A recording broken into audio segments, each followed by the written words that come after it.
बिस्मिल्लाहिर्रहमानिर्रहीम, अस्सलाम वालेकुम। मैं गौहर भट्ट सियासत के प्लेटफॉर्म से आपकी खिदमत में हाजिर हूँ। और शहजाद अकबर साहब की चोरी पकड़ी गई। शहजाद अकबर साहब रंगे हाथों पकड़े गए। आज वो किस तरह पकड़े गए? वो इस तरह पकड़े गए कि वो गए थे लाहौर हाई कोर्ट में, जो इस वक्त नामजद चीफ जस्टिस हैं। 6 जुलाई को उन्होंने हलफ उठाना है और उनसे मुलाकात करने के लिए गए थे उनके चैम्बर में। और जब वो वहाँ से निकल रहे थे तो चोरी चोरी चुपके चुपके वो जा रहे थे, तो फिर सहाफ़ी वहाँ पर पहुँच गए और फिर एक सहाफ़ी ने उनके साथ मोबाइल पे बात भी कर ली, यानी उनके वीडियो बना ली। और उनसे पूछा कि जनाब आप यहाँ क्या करने आए थे? तो उन्होंने कहा जी मैं उनसे मिलने आया था और मुबारकबाद देने आया था।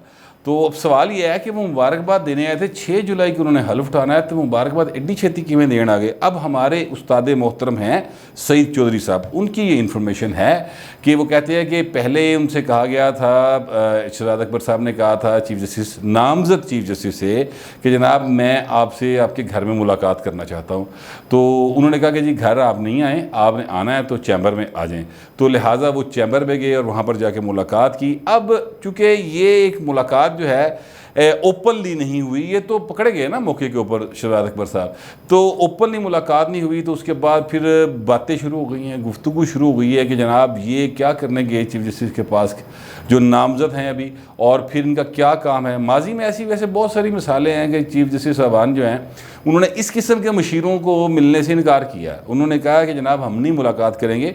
अगर किसी ने मिलना है, यानी जो चीफ मिनिस्टर हो गए, वज़ीर आज़म हो गए, वज़ीर कानून हो गए, उनका तो बनता है ना कि वो जाके मिलें और मुकदमात के हवाले से बात करें, कोई ग्रांट्स कम है उसकी बात करें, कोई इस तरह के मामलात हों तो वो कुछ समझ आती है। शहजाद अकबर साहब किस चक्कर में चले गए, इस पर बहुत सारी बातें शुरू हो गई हैं। और ये जो सवाल हैं वो उठ रहे हैं अदलिया की साख के ऊपर भी। शहजाद अकबर की साख तो जाहिर है कि एक सियासी साख है ना, तो उस पर तो उल्टी सीधी बातें होती रहती हैं।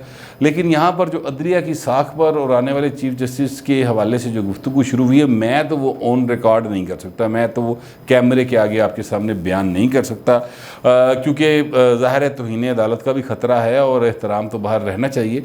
लेकिन ये जो इस तरह की मुलाकातें हैं ना, ख़ास तौर पर शहजाद अकबर जैसे बंदे से मुलाकात से वैसे ही ग्रेज़ करना चाहिए, क्योंकि वो एक तो ज़ाहिर है सियासी मुशीर हैं और उनके बारे में जो सियासी मुखालफिन हैं उनकी गुफ्तगू भी जो है वो बहुत ज़्यादा है। मुंतखब नुमाइंदा हो, वज़ीर कानून हो, वज़ीर आज़म हो, चीफ मिनिस्टर हो, तो कोई बात थोड़ी सी समझ आती है, क्योंकि ज़ाहिर है हाई कोर्ट्स ने उन्हीं ग्रांट्स के तहत चलना होता है। जो नए जजेस आने हैं उनके लिए फ़ंड्स मुख्तस करने हैं, जो भी मामलात हो सकते हैं, अदालतों में तरीक़ेकार को मज़ीद बेहतर करने की बात हो सकती है, प्रोसिक्यूशन के मामलात हो सकते हैं, वो सारे तो या जो है अपना चीफ मिनिस्टर से मुतल्लिक़ा हैं या वज़ीर कानून से मुतल्लिक़ा हैं। जड़ा भाई शहजाद अकबर है इससे मुतल्लिक़ा ऐसी कोई बात है नहीं। और फिर इनको क्या इतनी मतलब चटी पई सी के जाके उसे मुबारकबाद देते फिरते, ये बहुत सारे सवाल हैं जो उठ रहे हैं शहजाद अकबर की इस मुलाकात के बाद। बहरहाल ये जो गुफ्तगू है ये सारी मैं बड़े एक दायरे में रहते हुए एहतराम के साथ और डरते डरते कर रहा हूँ कि कहीं मैं किसी जगह पे तौहीन अदालत ना कर बैठूँ और फिर मैं पकड़ में ना आ जाऊँ। आपको पहले ही पता गर्मी बड़ी है और यहाँ पर तो घरों के अंदर लोड शेडिंग का आलम यह है, आप देख सकते हैं मुझे बार बार पसीना आ रहा है। सुबह से लाइट गई हुई है हमारे ऑफिस में और बड़ी मुश्किल के बाद साथ मैंने अभी गर्मी में ही सोचा कि चलें अब करना तो है, तो उस गर्मी में ही मैं प्रोग्राम कर रहा हूँ। बड़ी जनरेटर ला के उसकी आवाज़ बंद करके और बड़े बड़े अजाब के साथ ये प्रोग्राम जो है ना वो रिकॉर्ड किया जा रहा है। तो अगर बंदा गिरफ्तार हो जाए और जेल में चला जाए तो हवालात में चला जाए तो उत्थे बत्ती कितने आनी, लिहाजा ये रिस्क मैं नहीं ले सकता था। तो बस जितनी बात मैंने कह दी है इस थोड़े को आप बहुत समझे। अब मैं आता हूँ इस तरफ कि शेख रशीद साहब हैं हमारे एक नजूमी किस्म के सियासतदान, और हराम है कभी उनकी कोई जो है ना वो पेश गोई वो दुरुस्त साबित हुई हो। कभी कभी मतलब 100 बातें की तो एक अद्धी का कोई तुक्का लग गया तो कहते मैंने पहले कहा था ना, मैंने पहले कहा था ना, हालांकि वो गल सारे को पता होंगी। बहरहाल आज उन्होंने कहा जी कि अपोजिशन जो है वो कौमी सलामती के इजलास में गई है और वहाँ पर जाकर उन्होंने ये साबित कर दिया है कि वो एक तरह से मान गए हैं, कबूल कर लिया है कि आइंदा 2 बरस भी हुकूमत को दिए जाएंगे। एक गल पता नहीं कितने इन्होंने कहती कि उन्होंने मान लिया, वैसे अमली तौर पर वो मन ही हुए हैं, मतलब अपोजिशन जो है ना वो मानी हुई है। नून लीग ख़ास तौर पे, क्योंकि नून लीग तो ये कहती है कि ये हुकूमत रहे, हमें फ़ायदा इसका, जो लेके आए वो उसको भुगते भी। हालांकि भुगत तो अवाम रही है, भुगत तो आप और मैं रहे हैं, लेकिन बहरहाल नून लीग का ये बयानिया है और वो इस बात पर कायम भी हैं। तो वो कहते हैं जनाब कि अभी बिलावल भुट्टो साहब जो है ना वो बच्चे हैं, और बच्चे तो मन के सच्चे होते हैं, लिहाजा उनकी बात का बुरा नहीं मनाना चाहिए। मन के सच्चे वाली बात मैंने अपने पास से की, वैसे शेख साहब ने नहीं कही, लेकिन वो कहते हैं उनकी बात का भी बुरा नहीं मनाना चाहिए। और साथ ही उन्होंने कहा जी कि मैंने आपसे कहा था कि नून में से शीन निकलेगी, तो अब देख लें शीन आ गया और मीम गायब है। तो इस किस्म की बातें शेख साहब ने की। लेकिन जो बात जिसके ऊपर मैं आज आपसे बात करना चाहता हूँ वो ये है कि ये अपोजिशन जो है उसने 2 साल के लिए मान लिया है, मुल्क की सियासत नए रुख पे चली जाएगी, ये सारी बातें शेख रशीद साहब कह रहे हैं। मगर मेरा मसला ये नहीं है कि अपोजिशन ने मान लिया कि नहीं मान लिया। मेरा मसला ये है कि कायद-ए-आज़म मोहम्मद अली जिन्ना का पाकिस्तान जो है ना वो जाली जमहूरियतों में 35वें नंबर पे है। उन 35 ममालिक की फ़हरिस्त में है जिसको एशिया यूरोप पीपल्स फोरम जो है उन्होंने जाली जमहूरियतें करार दिया है और उसमें पाकिस्तान का शुमार किया गया है। ये मेरे लिए दुख और तकलीफ़ की बात है। साथ ही मैं बता दूं कि उन जाली जमहूरियतों में कंबोडिया, लानूस और म्यांमार जैसे ममालिक शामिल हैं। यानी म्यांमार का तो आपको पता है ना, वहाँ पर तो बाकायदा मार्शल है, फ़ौजी इक़्तिदार चल रहा है, तो उसमें इसको शामिल किया गया। अच्छा, फिर साथ ही साथ उसी एक फोरम में भारत को उन्होंने कमज़ोर जमहूरियत में शामिल किया, पाकिस्तान को कमज़ोर जमहूरियत में भी शामिल नहीं किया। अमेरिका ने भी जमहूरियतों का इजलास बुलाया हुआ है, उसमें पाकिस्तान को नहीं बुलाया। यानी उन्होंने जाली जमहूरियत कहते हैं हमने बुलानी ही कोई नहीं। ये मेरा कंसर्न है। इसके साथ साथ ग्लोबल डेमोक्रेसी इंडेक्स में भारत का 53वां नंबर है और पाकिस्तान का 105वां नंबर है। शेख साहब 2 साल छड़ गए, 200 साल वालो इमरान खान, ये नंबर तब्दील नहीं होते। आम आदमी की हालत जो ज़ार है उसमें कोई बेहतरी नहीं आती और आम आदमी का रोज़गार और रिज़्क में इजाफा नहीं होता, उसको हेल्थ और सेहत की सहूलतें नहीं मिलती। इमरान खान ऐसी की करना है, भावें कदीर खां बालो, हमें क्या लगे इस बात से। आप बिल्कुल पहले भी हुकूमतों में रहे हैं, 15 दफ़ा वज़ीर बन चुके हैं, ये बात बड़े फ़ख्र से कहते हैं। लेकिन सवाल ये है कि आपके 15 दफ़ा वज़ीर बनने से आम आदमी को कोई फ़ायदा हुआ? रेलवे की मिनिस्ट्री का जो हाल आप करके गए हैं वो आपके सामने है। अब मैं इस जमहूरियत की, जिसको शेख साहब जमहूरियत मानते हैं और इमरान खान की जमहूरियत मानते हैं, हालांकि इमरान खान जमहूरियत के कायल नहीं है, वो तो कभी चीनी मॉडल की तरफ जाते हैं, कभी उनको जो है खिलाफत याद आती है, कभी वो जो है ना उनको सऊदी अरब का निज़ाम पसंद आता है, कभी वो सदारती निज़ाम की तरफ चले जाते हैं, कभी उन्हें उर्तगल ड्रामा जो है ना वो पसंद आ रहा होता है। तो वो जमहूरियत की तो बात ही नहीं करते। लेकिन चूँकि एक जमहूरी तरीक़ेकार सच्चा झूठा अडॉप्ट किया गया था, तो इसलिए पाकिस्तान का नाम तो चूँकि इस्लामिक रिपब्लिक ऑफ पाकिस्तान ही है ना, तो लिहाजा हम उस जमहूरियत से तो आगे पीछे नहीं हट सकते। तो मैं आपको एक और बात बताना चाहता हूँ कि ये इमरान खान एवं ही बैठा हुआ है, ये कोई मतलब कहने की बात ही है, वो पपेट नहीं होते, पीछे उंगलियां किसी और की हैं, ये पुतलियां हैं जो आगे नाच रही हैं। शेख रशीद हो, इमरान खान हो, शहबाज शरीफ हो, बिलावल हो, सब पुतलियाँ, ये पुतली तमाशा हो रहा है मेरी नज़र के अंदर। और उसकी आपको एक मिसाल देता हूँ, इस हुकूमत के दौर की मिसाल देता हूँ। जवेद लतीफ़ साहब हैं, MNA, मुस्लिम लीग नून के MNA हैं। अली वज़ीर साहब हैं, उनकी पश्तून तहफ़्फ़ुज़ मूवमेंट शायद कोई है, उन्होंने एक बनाई हुई मूवमेंट है उनकी, उसके वो MNA हैं। दोनों पे मुकदमात दर्ज हुए, एक के ऊपर सिंध में हुए अली वज़ीर साहब के ऊपर, और जवेद लतीफ़ साहब के ऊपर पंजाब में हुए। अब दोनों की जो दिफ़ात हैं वो क्या हैं? 120B, 153 ताज़िरत पाकिस्तान से लेकर 505 ताज़िरत पाकिस्तान तक एक जैसी दिफ़ात लगाई दोनों के ऊपर। दोनों का जुर्म क्या है? दोनों पे इल्ज़ाम जो भी हो, जुर्म जो है वो मैं बता देता हूँ। जुर्म ये है कि वो कहते हैं कि यहाँ पर अवाम जिसको वोट दें वो हुक्मरान बने। जमहूरियत का तकाजा और पीपल्स राइट्स की लिए आवाज़ उठाना, ये उनका जुर्म है। अब शेख साहब आप पता नहीं कहाँ से आ गए हैं उठ के, आप क्या बातें करते हैं। ये जमहूरियत है आपकी, ये आपकी हुकूमत है। आप मतलब उधर CM साहब बैठे हैं वज़ीर-ए-आला सिंध के, तो CM की सिंध की हुकूमत, पीपल्स पार्टी की हुकूमत, पंजाब की हुकूमत, तहरीक इंसाफ की हुकूमत, मुकदमात दोनों पासे दो बागियों के ख़िलाफ़, और ये बागी मैं इन्वर्टेड कॉमर्स में कह रहा हूँ, एक तरह के मुकदमात, जिसका मतलब क्या है कि ये काम कोई और कर रहा है। ए पॉइंट चक्कर कोई लहरांदा है ये शेख साहब का या इमरान खान का चक्कर नहीं है, ये इनके कहने पे चीज़ें नहीं चल रही, ये सिर्फ आगे एक्टिंग कर रहे हैं, हदायतकार पीछे कोई और हैं।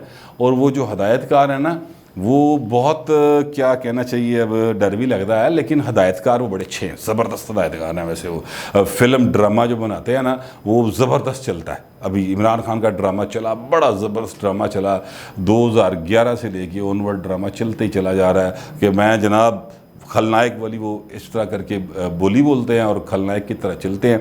कल के ख़िताब में बड़ा जनाब उन्होंने रोला पाया कि जनाब वाह वाह वाह, बड़ा ख़िताब किया, बड़ा ख़िताब किया।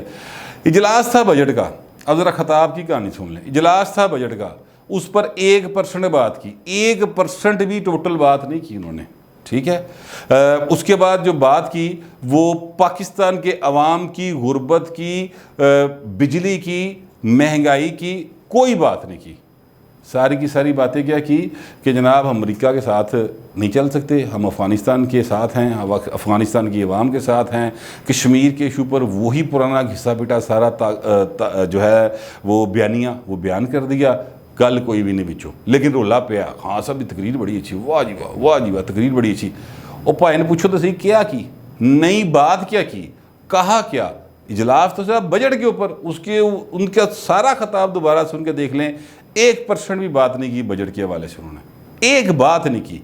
सिर्फ एक था, उस स्पीकर साहब ने कहा जनाब इनको 3 दफ़ा का पता नहीं क्या वो दे दें, असम्बली मुलाजमीन को 3 तनख्वाहें ज़्यादा दे दें या बेसिक अलाउंस 3 दफ़ा ज़्यादा दे दें। तो उन्होंने कहा जी मैं बादशाह सलामत तो नहीं हूँ, मैं वज़ीर आज़म हूँ। तो वज़ीर ख़जाना कहेगा तो मैं दे दूँगा, वज़ीर ख़जाना ने कहता दे दिया। ये उन्होंने टोटल एक पैसों के लेन देन से मुतल्लिक टोटल ये बात थी। हालांकि बजट के इशू के ऊपर बताना चाहिए था कि हमारे मसाइल क्या हैं। पाकिस्तान को 27 अरब डॉलर की ज़रूरत है, 3000 अरब रुपए का डेफिसिट है पाकिस्तान के बजट में।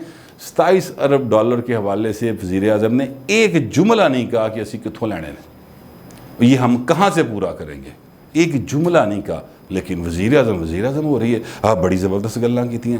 मैंने तो समझ नहीं आती ये कौन सी तकरीर थी जिसमें अवाम को कोई सलूशन नहीं बताया गया, सिर्फ मसाइल बताए गए कि कश्मीर का मसला भी है, अफ़गानिस्तान का मसला भी है, कानून की पासदारी भी नहीं है, कानून की अमलदारी भी नहीं है, ये सारे मसाइल बताए उन्होंने, ठीक है। उन्होंने हल कोई नहीं बताया। हल ना बताने वाला जो है ना वो लीडर नहीं होता, हल बताने वाला लीडर होता है। तो माजरत के साथ ये वज़ीर आज़म है और ये शेख साहब के वज़ीर आज़म हैं जिनको 2 साल मिलने के ऊपर शेख साहब बहुत ज़्यादा खुश हो रहे हैं और ये अंदाजे से 2 साल ले रहे हैं। हालांकि सियासत में कभी भी किसी भी वक्त कुछ भी हो सकता है। एक अंपायर की उंगली से पूरी की पूरी जो है ना हुकूमत वो घर चली जाती है, एक अंपायर की उंगली से। ये इमरान खान साहब ने खुद कहा था कि एम्पायर उंगली उठा देगा, तो एक उंगली की मार है। जितनी भी हुकूमत है, मौजूदा हो या माजी की थी, वो तो आपने देख ही ली, एक ही उंगली की मार थी। अब ये भी एक ही उंगली की मार है। तो इसको आप जमहूरियत कह लें, इसको आप 2 साल मिलने पर खुशी के डोंगरे बरसा लें, इसके ऊपर आप भंगड़ा पा लें, जो मर्ज़ी कर लें, लेकिन आपके और मेरे लिए कोई अच्छी खबर नहीं है। इसी जमहूरियत की और इस हुकूमत की एक और मिसाल मैं आपको दे देता हूँ और इसमें पीपल्स पार्टी को भी मैं मुर्द इल्ज़ाम ठहराता हूँ। पंजाब असम्बली के अंदर एक कानून पास हुआ है और वो कानून ये है कि जनाब जो कमेटीज़ की मीटिंग्स होती हैं या असम्बली की प्रोसीडिंग होती है, असम्बली के प्रोसीडिंग के दौरान अगर स्पीकर कह दे कि मैं ये अल्फाज हज़फ करता हूँ और रिपोर्टर जो सहाफ़ी है वो उसको शाया कर दे या वो ऑन एयर चले जाए अल्फाज, तो उस पर समरी ट्रायल करने का इख्तियार दे दिया गया है कमेटी को, पंजाब असम्बली की एक कमेटी को। और समरी ट्रायल जो है वो 1 दिन में होगा और उसमें 10,000 रुपये जुर्माना और 3 महीने तक कैद दी जा सकती है या दोनों दी जा सकती हैं। ये कानून पास किया है, ये जमहूरियत है। यानी जो काम वफाक में इमरान खान की हुकूमत करने के लिए पर तोल रही है और इसके लिए बड़ी कोशिशें की जा रही हैं और वहाँ पर पीपल्स पार्टी और नून लीग मुसलसल उसके सामने खम ठोक के खड़े हैं, यहाँ पर चुप चुपीते ही नहीं हो गया, बल्कि पीपल्स पार्टी के MPA उस्मान महमूद की तरफ से ये बिल पेश किया गया। ना उस पर नून लीग बोली, ना उस पर पीपल्स पार्टी तो हर पेश कर रही थी और तहरीक इंसाफ की लोड़ सी बुलंदी, तड़ातड़ यूनानिमसली बिल पास हो गया और कल गवर्नर ने साइन भी कर दिए हैं, तो अब वो कानून बन चुका है। अब चूँकि वो कानून बन गया है तो लिहाजा मुझ पर लाजम है कि मैं उस कानून की पासदारी करूँ, वरना आप देख सकते हैं कि जमहूरियत का ये आलम है पाकिस्तान के अंदर और पाकिस्तान में इंसानी हकूक़ की ये सूरत हाल जा रही है। बहरहाल शेख साहब डोंगरे बरसा रहे हैं कि 2 साल लब गए, 2 साल लब गए। शहजाद अकबर साहब चोरी छुपे मुलाकातें कर रहे हैं।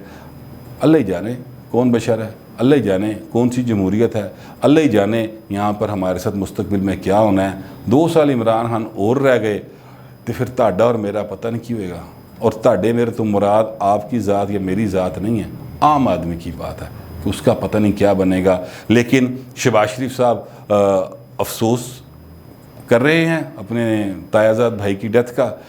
जो बिलावल साहब हैं वो शाहमूद कुरैशी को उनकी हैसियत या औकात याद दिला रहे हैं, और जो हुकूमत है वो जनाब मज़े लूट रही है और आवाम बिजली की लोड शेडिंग और बिजली की कीमतों में फंस के रह गए, बल्कि पिस के रह गए। ये सूरत हाल है।